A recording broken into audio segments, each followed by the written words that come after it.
मांगे नौकरी कोई ना सजण करे सिया साडे वांग नौकरी कोई ना सजण करे सिया बाहां दा सिराना रख के कोई समण न दे सिया साडे वांग नौकरी। जनाब तुसी मैनू ये गल दसो बई राती तंदूर ते उस हथिया तुहाडियां लत्तां ते नहीं भजियां बिस्तरे दे विच पईयां रहियां उसे नूं तत्तर तू चले होए हैं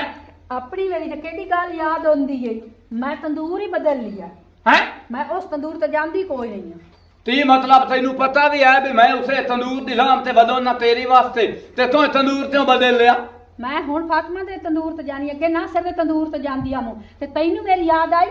तो मैनू बैलेंस करा दिता आई हैं तो लोकां नु मेरा बैलेंस खत्म होया तो करा दिता आई ते बैलेंस पीछे तंदूर ते चेंज कर ले वजह थी चंगा कीता मु ओ जेड़ा नहीं दुकान वाला हां दुआ फैजू ओ मेरे ते बड़ा गौर नाल वेंदा आंदा मैं तू बहुत पसंद है मेरे ते लेना मरेंदा है मैनू और की चाहिदा बला खुदा दिया तंदूर तो ना बदली होई बंदा नाल बदली थली ते बंदा ही बदलना चाहिए जो अगला लेवल का ना होवे दूए नु बदल लियो। तू मैनू ये गल दस तेरे पीछे मैं उसा से दवाड़ियां ने तूतड़ी चाह ते वेचियां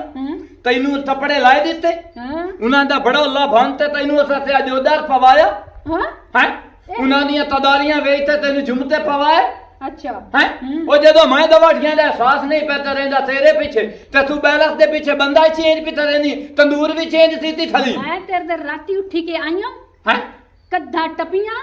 हां छत्तां तो चोरी चोरी आईयां हां आई हैं हां कमांदा चाहिए हां आई हूं कोई जगह छोड़ी आई नहीं तू लेके दे छोड़ी तो बात की हो गया गल तो सुन हुन इस बारे बंदे तो नहीं भी होंदे पैसे बंदा तो नहीं बदलना चाहिए बंदा बदलना चाहिए तैनू मैं तेरे तर वेंदी रह वनी आ उस मेरे ते लाना मारी अज मैं उस दिन कोई नहीं मार गया जे मैं ओदे नाल फेट टोमना है हाय गल सुन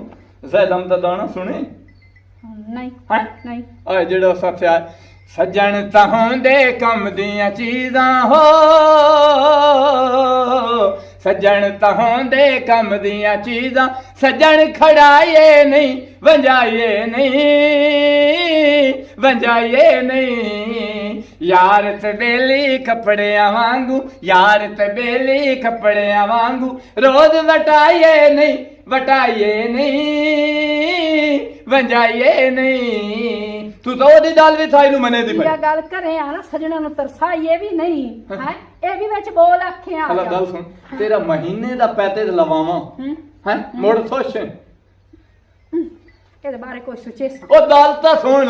ਇਤੇ ਨੇ ਦਿਹਾੜੀ ਦਾ ਲਵਾ ਚਾ ਤੇ ਹੁਣ ਮਹੀਨੇ ਤੇ ਵੀ ਤੋ ਸੋਚਣੇ